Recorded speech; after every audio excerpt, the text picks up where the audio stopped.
केंद्र सरकार ने कह दिया कि भाई अभी क्रीमी लेयर पे बात नहीं करेंगे। क्यों? बात तो करनी चाहिए थी, समीक्षा करनी चाहिए थी, संविधान की समीक्षा भी वो भी उस पर भी बात की जा सकती है। क्यों नहीं की जा सकती? जब आप भगवान विष्णु पर बात कर सकते हैं, भगवान श्री राम पे बात कर सकते हैं, शादी गुरु शंकराचार्य पे बात कर सकते हैं। निधि जी, एक अभी 15 अगस्त को प्रधानमंत्री जी का भाषण लाल किले से हुआ। उस भाषण में एक बहुत महत्वपूर्ण बात जो उन्होंने कही, वो कही कि सेकुलर सिविल कोड। अब तक हम बात करते थे कॉमन सिविल कोड की। उस कॉमन सिविल कोड की टर्मिनोलॉजी को चेंज करके उन्होंने सेकुलर सिविल कोड की बात कही। ये माइनॉरिटीज को टारगेट करने के लिए बनाया गया है। Living in a secular country, चाहे वो 1975 में जबरदस्ती आपके पास सोशलिस्ट और सेकुलर वर्ड्स थोपे गए हो, ये संविधान की प्रस्तावना में प्रियम्बल में शुरुआत से नहीं थे कि भाई क्रीमी लेयर जो है वो जो ओपिनियन था ऑनरेबल सुप्रीम कोर्ट का, वो डिसीजन नहीं था, ओपिनियन की बात थी कि आगे उस पर बात करें। जिसकी तनख्वाह जो है वो सालाना 8 लाख रुपए से ज्यादा है, वो क्रीमी लेयर में आता है। वैसे भी हम देखें आरक्षण का जो लाभ है वो कुल जमा 7 जातियां लेती हैं। मोदी जी ने जब ये कहा कि सेकुलर सिविल कोड, तो उन्होंने इन सब बातों का कहीं ना कहीं ध्यान में रखा है कि आप अगर कॉमन सिविल कोड कहने से परेशानियां होती हैं, यूनिफॉर्म सिविल कोड कहने से परेशानियां होती है और सेकुलर कहने से आप बच जाते हैं, यानी कि वो जिसको कहते हैं ना कि पैकेट में माल तो वही है, लेकिन आप उसकी पैकेजिंग बदल दें और पैकेजिंग बदल देने से काम अच्छा हो जाता है, तो उसमें नुकसान क्या है? जैसे धारा 370 पहले साल में 2019 में, वैसे ही 2024 में पहले साल में uniform civil code secular civil code के रूप में। इस सेकुलर सिविल कोड से या यूनिफॉर्म सिविल कोड से माइनॉरिटीज को टारगेट किया जाएगा या फिर उनके लिए बहुत बड़ा खतरा हो जाएगा?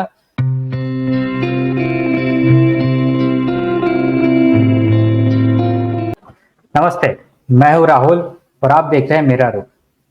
आज एक अंतराल के बाद हमारे साथ निधि जी जुड़े हैं। निधि जी जो हैं वो रेडियो और टीवी की दुनिया में एक बड़ा जाना पहचाना नाम है और इन सब से परे वो एक अपना जबरदस्त यूट्यूब चैनल चलाते हैं जम्बू टॉक्स नाम से, और उसके अंदर वो बड़े ही कंस्ट्रक्टिव, पॉजिटिव और अच्छे डिस्कशंस और अच्छे व्यूज उसके अंदर रखते हैं। निधि जी, आज आपके बिजी शेड्यूल में से आपने हमारे मंच के लिए, हमारे व्यूअर्स के लिए समय दिया, इसके लिए आपका बहुत बहुत धन्यवाद। नमस्कार राहुल जी, आपको भी नमस्कार और आपके सभी दर्शकों को मेरा नमस्कार। आपने निमंत्रित किया अपने मंच पर, उसके लिए आपका धन्यवाद जी। निधि जी, एक अभी 15 अगस्त को प्रधानमंत्री जी का भाषण लाल किले से हुआ। उस भाषण में एक बहुत महत्वपूर्ण बात जो उन्होंने कही, वो कही कि सेकुलर सिविल कोड। अब तक हम बात करते थे कॉमन सिविल कोड की।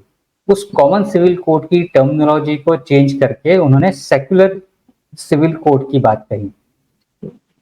ये हमारे कानून परिदृश्य से या एक कानून पर्सपेक्टिव से, लॉ एंड ऑर्डर के परिदृश्य से कितना महत्वपूर्ण हो जाता है भारत जैसे देश में, जहां पर बहुत सारी डाइवर्स कम्युनिटीज रहती हैं, बहुत लोगों के अलग अलग विचार होते हैं और कई लोग, खासकर ये कहा जाता है कि ये कॉमन सिविल कोड या सेकुलर सिविल कोड ये माइनॉरिटीज को टारगेट करने के लिए बनाया गया है। एक्चुअली सेकुलर वर्ड बोलकर के पीएम मोदी ने एक अलग तरीके का स्टेप किया है। बिकॉज देखिए, हम उस देश में तो रह नहीं रहे हैं जहां पर 100% हिंदू रहते हो या फिर हिंदुओं के सिद्धांतों के अनुसार वो चलता हो, सनातन के हिसाब से सारी की सारी चीजें चलती हो। जब भी आप बात करते हैं तो यही कहा जाता है कि you are living in a secular country, चाहे वो 1975 में जबरदस्ती आपके पास सोशलिस्ट और सेकुलर वर्ड्स थोपे गए हो, ये संविधान की प्रस्तावना में प्रियम्बल में शुरुआत से नहीं थे।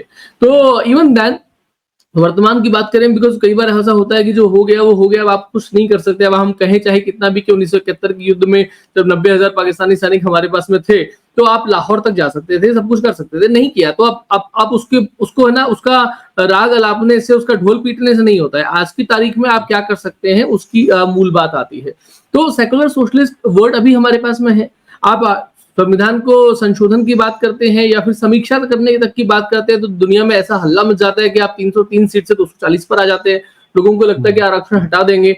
अभी जब जो बात हुई क्रीमी लेयर के लिए, तो इतना ही तो बात थी कि भाई क्रीमी लेयर जो है वो जो ओपिनियन था ऑनरेबल सुप्रीम कोर्ट का, वो डिसीजन नहीं था, ओपिनियन की बात थी कि आगे उस पर बात करें। जिसकी तनख्वाह जो है वो सालाना 8 लाख रुपए से ज्यादा है, वो क्रीमी लेयर में आता है। वैसे भी हम देखें आरक्षण का जो लाभ है वो कुल जमा 7 जातियां लेती हैं। 7 जातियों के अलावा आरक्षण का कोई लाभ नहीं लेता है। तो आप जो व्यक्ति आरक्षण में भी है और उसके साथ साथ में वो 25,000 रुपया महीना खर्च करके अपने बच्चे को पढ़ा भी सकता है, और एक दूसरा व्यक्ति है जो भी आरक्षण में है उसी आरक्षण में SC या ST में है, लेकिन 25,000 तो महीना तो छोड़िए, वो 500 रुपए महीना भी खर्च करके अपने बच्चे को नहीं पढ़ा सकता है, तो आरक्षण का लाभ कौन लेके जाएगा? 500 रुपए महीने वाला तो पढ़ा नहीं पाएगा, तैयारी नहीं करा पाएगा किसी तरीके से, तो वो वैसा का वैसा वहीं का वहीं रहेगा।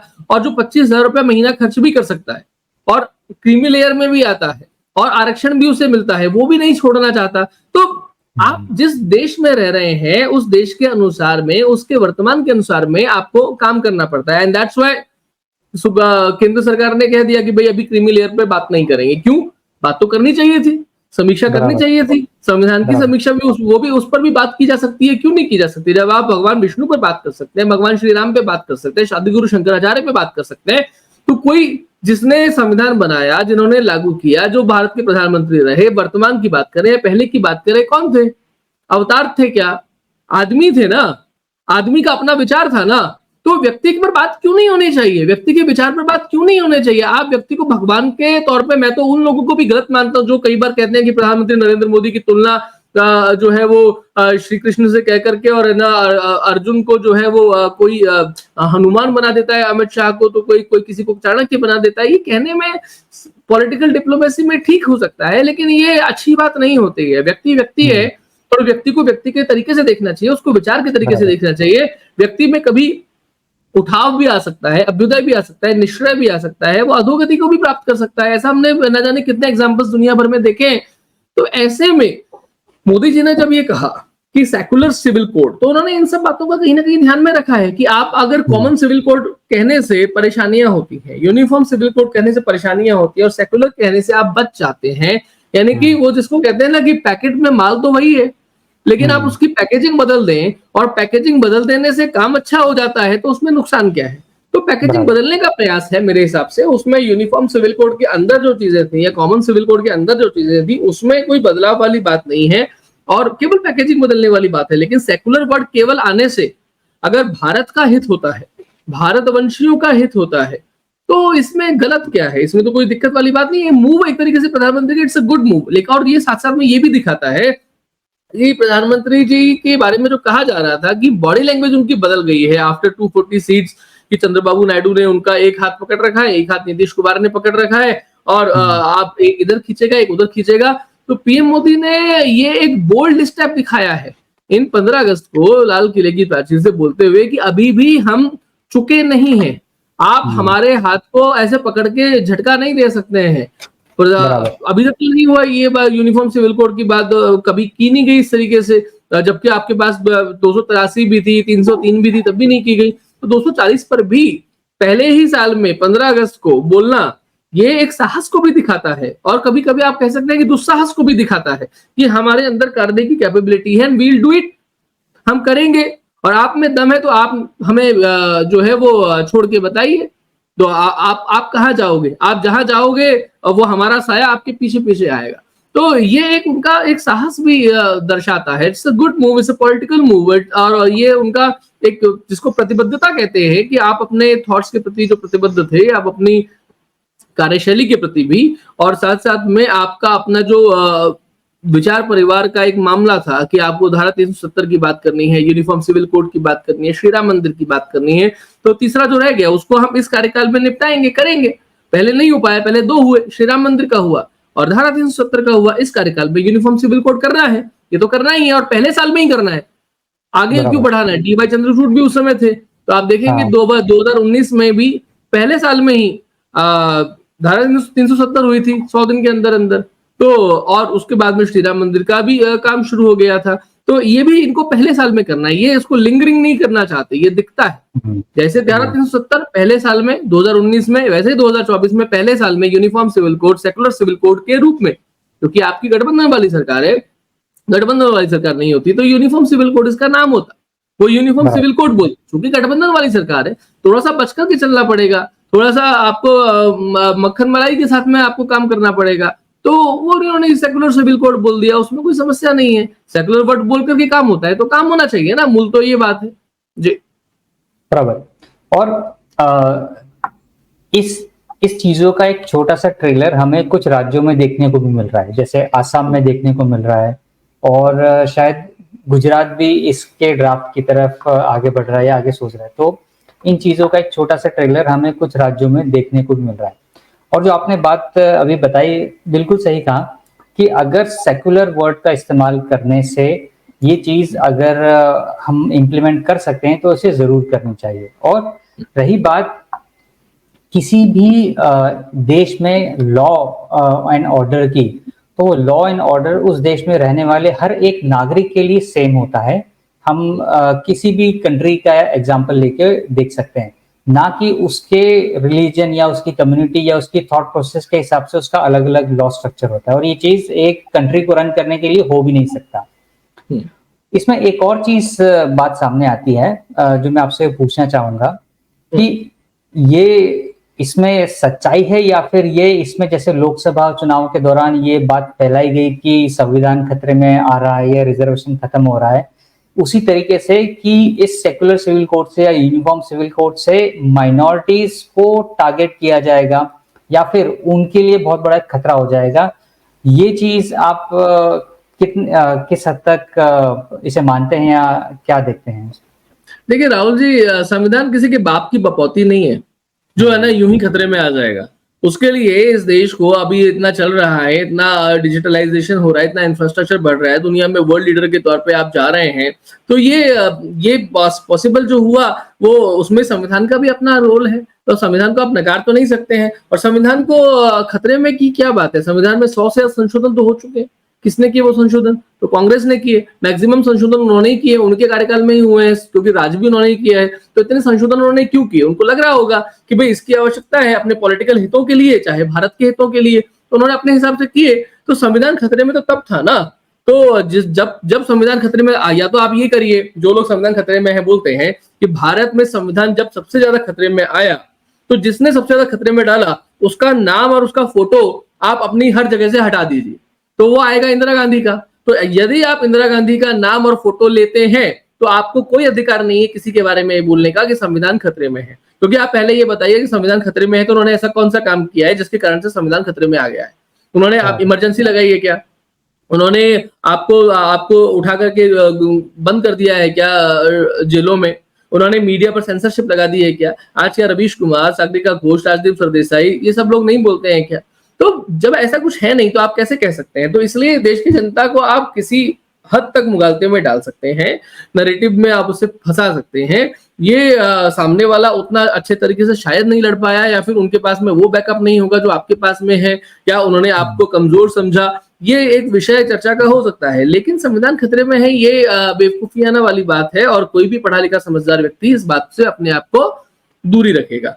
रही बात माइनॉरिटीज की, पहली बात तो माइनॉरिटी भारत में जो है उनको माइनॉरिटी माना नहीं जाता। मैं अगर भारत में माइनॉरिटी जिनकी बात करें तो वो पारसी आते हैं, और वो because Parsi he Hindu, because आप देखें हिंदुओं में मैं तो जैन को, बौद्ध को, सिख को, इन सबको हिंदुओं में मानता हूँ। तो ये माइनॉरिटी हो नहीं सकते, बिकॉज मेरे लिए, मैं व्यक्तिगत बात कर रहा हूँ, तो ये माइनॉरिटी में गिने जाते हैं अगर संविधान लॉ के हिसाब से बात करें। तो अगर लॉ के हिसाब से बात करें तो भी जैन माइनॉरिटी में हो सकता है, बौद्ध हो सकता है, सिख हो सकता है, पारसी हो सकता है, लेकिन मुस्लिम कैसे माइनॉरिटी में हो सकता है, जिसको माइनॉरिटी बोला जाता है? भाई आपकी जनसंख्या इस देश में 20 करोड़ से ज्यादा है और आप माइनॉरिटी में हैं। आप दुनिया के किसी भी एक देश में जितने नहीं रहते उससे ज्यादा भारत में रहते हैं, तो आप कैसे माइनॉरिटी में हो गए? तो माइनॉरिटी में किसे कहा जाना चाहिए उसकी परिभाषा क्लियर होनी चाहिए। तो और भारत में इस्लाम को मानने वालों के लिए या ईसाइयत को मानने वालों के लिए जितना कुछ हुआ है, जितना कुछ उनको दिया गया है, आज भी आपका पर्सनल लॉ बोर्ड चलता है, उसको हाथ नहीं लगाया गया है। आज भी वक्फ बोर्ड के बारे में चाहे कितनी भी बात करें, बट इट इज रनिंग, उसको हाथ नहीं लगाया गया है। आज भी आप जो बात करते हैं, जो इवन आज भी कानून के तौर पर ही चल रहा है। कन्हैयालाल हत्याकांड हुआ, सब कुछ सामने आया कि किसने हत्या की, उसका वीडियो बना, सब कुछ हुआ। इवन देन आज भी उस व्यक्ति को फांसी की सजा हो गई क्या? नहीं हुई है ना, जेल में बंद है ना। तो जेल में बंद है, इसका मतलब लॉ से चल रहा है। लॉ जिस तरीके से है उस तरीके से चलेगा। तो भारत जो है वो लॉ के अनुसार चल रहा है, किसी के कहने से नहीं चल रहा। मैं और आप कह सकते हैं कि भाई जिसने उसको इतना ब्रूटली कन्हैयालाल जी को मारा, उसको अगले दिन उसका सर कलम कर देना चाहिए था, चौराहे पर कर देना चाहिए था। ये आपकी और हमारी आवेग हो सकता है, उद्वेग हो सकता है, लेकिन हमारे अनुसार नहीं चलेगा ना, इस कानून के अनुसार चलेगा। न्याय व्यवस्था के अनुसार चलेगी। तो न्याय व्यवस्था जैसी है वो उसके अनुसार चल रही है। अब न्याय व्यवस्था में क्या परिवर्तन होने चाहिए, कैसे होने चाहिए, कितने आवश्यक है, वो दूसरा विषय हो जाता है, तो उसके बारे में फिर हमें अलग बात करनी चाहिए। ये माइनॉरिटी को इससे कोई खतरा हो इसका कोई मतलब नहीं है। वही पॉलिटिकल बात आती है कि भाई वो लोग कैसे जैसे संविधान आरक्षण के बारे में झूठ बरगलाते हैं, वैसे माइनॉरिटी के बारे में भी झूठ बरगलाते हैं, इतना ही है। बराबर, बिल्कुल सही कहा आपने कि माइनॉरिटीज वाकई में उस डेफिनेशन को जस्टिफाई करने वाला नंबर होना चाहिए। और आज मुस्लिम पॉपुलेशन जो हम हमारे कंट्री में देखते हैं, लगभग परसेंटेज वाइज भी देखें तो 18-19% के आसपास वो करीब नंबर बैठता होगा। अभी और सेंसस होगा तो उसमें और रिवाइज नंबर हमारे सामने आएगा। और जब एक इतना बड़ा नंबर किसी भी एक कम्युनिटी का है तो वो माइनॉरिटी की डेफिनेशन के अंदर वो लाए नहीं करती, वो चीज एक मुख्य धारा या मेजॉरिटी कम्युनिटी के अंदर वो बिलोंग करते हैं। सर, मैं एक और चीज आपसे पूछना चाहूंगा कि जो 15 अगस्त का भाषण था नरेंद्र मोदी जी का, प्राइम मिनिस्टर का, उसके अंदर उन्होंने कुछ बातें और महत्वपूर्ण कही। उन्होंने एक वर्ड इस्तेमाल किया, डिजाइन इंडिया, और दूसरा उन्होंने कहा मेडिकल सीट्स का बढ़ना। करीब शायद अगर मैं गलत ना हूं तो कुछ 85-90 हजार के आसपास या 75 हजार के आसपास उन्होंने मेडिकल सीट्स बढ़ाने की बात कही। उसके पीछे उनका तर्क ये था कि जो स्टूडेंट हमारे यहाँ से बाहर पढ़ने के लिए जाते हैं उन्हें बाहर न जाना पड़े, वो देश में ही पढ़े। और अब तक वो मेक इन इंडिया की बात करते थे या मैन्युफैक्चरिंग की बात करते थे, अब वो डिजाइन इन इंडिया की बात कर रहे हैं। ये एक कितना बड़ा बदलाव है एक थॉट प्रोसेस में, ये मैं आपसे जानना चाहूंगा। देखिए राहुल जी, इसमें हमारे दर्शकों को एक बात जाननी चाहिए कि आप किसी भारत में किसी मंदिर को देखें और किसी होटल को देखें, आपको अंतर क्या नजर आता है? अक्सर होटल्स हमको जो मिलते हैं वो रेक्टेंगल शेप में मिलते हैं या फिर स्क्वायर शेप में मिलते हैं। बाहर से वो होटल उतना खूबसूरत कभी नहीं लगता जितना वो अंदर से लगता है। जब आप उसके बैंक्वेट्स में प्रवेश करेंगे, उसके रूम्स में जाएंगे, आप स्विमिंग एरिया में जाएंगे, सब जगह। लेकिन मंदिरों को देखें तो मंदिर अंदर से जितने सुंदर दिखते हैं, विशेष तौर पे जो पुराने मंदिर हैं, जिनको अगर मैं कम से कम 300-400 वर्ष पूर्व की बात करूं, बल्कि उससे भी पहले की बात करूं, तो उनका इंफ्रास्ट्रक्चर, उनका आर्किटेक्चर जितना अंदर से होता है उससे उतना ही है, उससे कहीं ज्यादा इवन बाहर से वो बहुत सुंदर नजर आता है। उसकी संयोजना, उसका जो सिंक्रोनाइजेशन है, ये बाहर से बहुत सुंदर है। इसका मतलब डिजाइन भारत में हमेशा से बहुत अच्छी रही है। भारत ने डिजाइन को कभी छोड़ा नहीं है, चाहे शिल्पकला की बात हो, चाहे हस्तशिल्प की बात हो, चाहे आप कपड़ों की बात करें, उस पर बात करें, लेकिन इवन कैलीग्राफी की बात करें, राइटिंग्स की बात करें, मैन्युस्क्रिप्ट्स की बात करें, तो भारत में डिजाइनिंग जो है वो हमेशा से सुंदर रही है। तो हमने केवल और केवल किसी चीज को मजबूत करने पर, स्ट्रांग बनाने पर जोर नहीं दिया, उसको सौंदर्यन भी किया, उसका श्रृंगार किया, यानी कि उसको डिजाइन किया। आप हमारे अस्त्र शस्त्र भी देखेंगे तो केवल वो ऐसे नहीं होते हैं कि ना उनको आपको देखिए कि किसी को मारने के लिए बने हैं, उस अस्त्र शस्त्रों का भी सौंदर्यन होता है। तो वो सौंदर्यन तो पहले से चल रहा है, एक स्टेप था कि ये सौंदर्यन की बात आप तब कर सकते हैं जब आप थोड़ा अपने आप को स्टैंड कर लेंगे।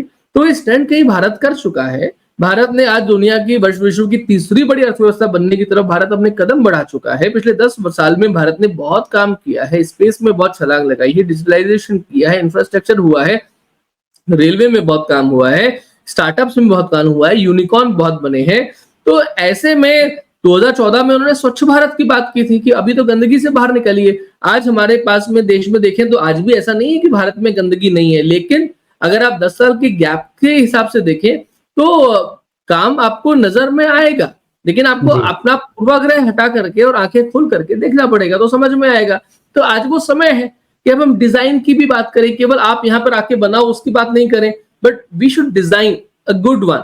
जिस तरह से एप्पल के मोबाइल फोन्स की बात आती है कि एप्पल का मोबाइल फोन स्टीव जॉब्स जो है वो डिजाइन करते थे और इवन पेपर से डिजाइन करते थे कि भाई कागज पे डिजाइनिंग बनाते थे उसका, कि वो डिजाइन बड़ी सुंदर है, वैसी डिजाइन आपको नॉर्मल फोन में नहीं मिलेगी, या फिर अब वो लोग एप्पल को कॉपी कर रहे हैं।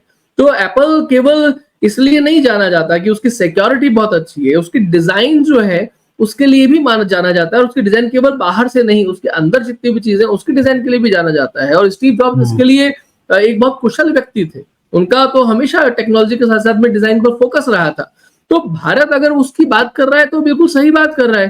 तो हर चीज का समय होता है, किस समय क्या बात करनी चाहिए। मुझे तो लगता है कि शायद पीएमओ को या मोदी जी को ये भी ध्यान में होगा कि अगले 5 साल बाद में वो किस मुद्दे को लेकर के आएंगे, किसके बारे में बात करेंगे। खिलौनों के बारे में बात हो गई, आज आप देखेंगे खिलौने, बच्चों के खिलौनों की दुकान पे जाएंगे तो आपको चाइनीज खिलौने उतने ज्यादा नहीं मिलेंगे जितने केवल जी 1-1.5 साल पहले मिलते थे। आज से 1-1.5 बराबर। साल पहले किसी भी दुकानदार के पास जाइएगा, उसके पास चाइनीज खिलौनों की भरमार होती थी, लेकिन आज नहीं है। आज भारतीय खिलौने मार्केट में पैठ बना चुके हैं, बना रहे हैं। हम सेमीकंडक्टर्स की बात भी कर रहे हैं, चिप की बात भी कर रहे हैं, हर चीज का समय होता है। तो वो समय है, इसलिए डिजाइन इंडिया की बात की कि आप इतना स्टैंड कर सकते हैं, डिजाइन बना सकते हैं, उस पर ध्यान दीजिए। ठीक बात। बराबर। मैं चलते चलते आपसे एक और महत्वपूर्ण बात के ऊपर बात करना चाहूंगा, जो कि आपका राजनीति में भी एक बड़ा अच्छा व्यू है। अभी रिसेंटली कश्मीर और हरियाणा के इलेक्शन डेट्स अनाउंस हुए।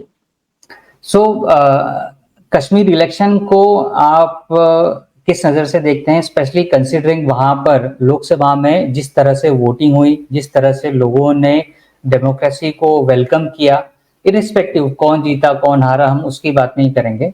हम इस इलेक्शन की पर्सपेक्टिव से, इस थॉट प्रोसेस से आप कश्मीर के लिए कितना महत्वपूर्ण है? देखिए, कश्मीर भारत के लिए हमेशा से महत्वपूर्ण रहा है। इस बार हमने देखा नेशनल कॉन्फ्रेंस और कांग्रेस का आपस में गठबंधन हुआ है और वो उसमें सीपीएम को भी वो लोग उसमें शामिल कर रहे हैं। तो इतना आसान नहीं है। भारत भाजपा ने राम माधव को वापस बुलाया है। राम माधव वही व्यक्ति थे जिन्होंने उस समय जब पीडीपी से, हालांकि हम कह सकते हैं कि पीडीपी से गठबंधन गलत था, लेकिन उस हर चीज के कुछ प्लस और माइनस होते हैं। तो आइडियोलॉजिकली देखें तो डेफिनेटली बिल्कुल गलत था। लेकिन अगर आप नॉर्मली देखें ऐसा कि आप सिस्टम में जाओगे ही नहीं, उस चीज को अंदर से बैठ के समझोगे ही नहीं, तो क्या होगा। तो आप कश्मीर में अगर अपना थोड़ा बहुत संगठन खड़ा कर पाए हैं, तो ये संगठन को इसीलिए खड़ा कर पाए क्योंकि उस समय आपने अंदर से जाकर के देखने का प्रयास किया और आप कुछ झांक पाए वहां पर कि ये है क्या।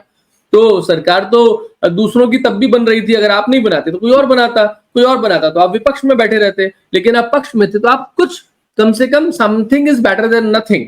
तो आपने अपनी सिद्धांतों की बलि दी, ऐसा उसको कहना ठीक नहीं है, लेकिन आपने एक लॉन्ग टर्म का विजन देखा और उस लॉन्ग टर्म के विजन के लिए शॉर्ट टर्म में अपने आप को सेक्रीफाइस किया। तो वो सेक्रीफाइस आपने उस समय किया, तो शायद हो सकता है कि उसके कारण से भी जो धारा 370 का एप्लीकेशन हम लोगों को मिला देखने को, तो उसका कारण वो भी पहले का भी उस समय पीडीपी के साथ सरकार बनाने का भी रहा हो, क्योंकि बहुत लंबा समय नहीं था। 2019 में एब्रोगेशन से पहले 2 साल पहले की बात है कुल मिलाकर के। तो 2017 और 2019, तो अगर ये चीज हुई है तो उसमें 2 साल में क्या क्या काम हुआ था, ये हर चीज हमें और आपको मालूम नहीं हो सकती है। तो आप उससे छोड़ नहीं सकते। और अभी वापस इलेक्शंस आ रहे हैं तो वापस राम माधव शायद संघ में पहले व्यक्ति होंगे जो संघ से भाजपा में गए और भाजपा से उन्हें वापस संघ में भेजा गया और संघ से वापस वो भाजपा में आए। तो इतना ट्यूनिंग जो हुई है ऊपर नीचे, ये उनके साथ में हुई है। तो भाजपा कुछ ना कुछ तो वहां पर करना चाह रही है, परिसीमन भी हुआ है। तो विल सी ये जम्मू कश्मीर में किसकी सरकार बनती है। लेकिन मेरा मानना है कि इस बार किसी न किसी तौर पे भाजपा जब आज तक जितनी बड़ी ताकत नहीं थी उससे कहीं ज्यादा बड़ी ताकत और सबसे बड़ी ताकत बनकर के भी इस समय जम्मू कश्मीर में न केवल उभर सकती है और सरकार बनाना इतना आसान नहीं होगा, लेकिन फिर भी उससे आप पूरी तरीके से इनकार भी नहीं कर सकते जम्मू कश्मीर में पर्टिकुलरली, बिकॉज नेशनल कॉन्फ्रेंस का कद भी बहुत घटा है, पीडीपी का कद भी बहुत घटा है। इस समय आप देखें तो जो चुनाव हुए थे उसमें ये लोग खुद हार गए थे। हाँ, जब राशिद इंजीनियर की बात करें तो वो जेल से बैठा बैठा भी जीत गया था। तो देखना है कि क्या होता है। आई होप कि राम माधव जो है वो कुछ तो वहां पर अब भेजा गया है तो कुछ तो वहां पर करेंगे। उनके सभी लोगों से संबंध भी अपने हिसाब से है और अब पुराने चावलों में उतना दम नहीं रहा जितना पहले हुआ करता था कश्मीर की बात करें। जी निधि जी, मैं आज की बातचीत को यहीं पर विराम देना चाहूंगा। और आज आपने बड़े ही प्रिसाइज तरीके से और बहुत इम्पोर्टेंटली इन चीज़ों को बताया, स्पेशली सेकुलर सिविल कोड के बारे में और बाकी जो दूसरी चीज़ें हैं, डिज़ाइन इंडिया के बारे में आपने जो बात कही वो भी एक बहुत अच्छी बात थी। स्पेशली जाते जाते जो आपने बारीकियां कश्मीर इलेक्शन के बारे में बताई वो भी महत्वपूर्ण थी। सो आज आपके समय के लिए बहुत बहुत धन्यवाद। उम्मीद करेंगे फ्यूचर में फिर कभी आपसे किसी विषय पर जुड़ सकें और आपसे बात कर सकें। बहुत बहुत धन्यवाद। जय हिंद। Thank you. नमस्कार। जय श्री राम।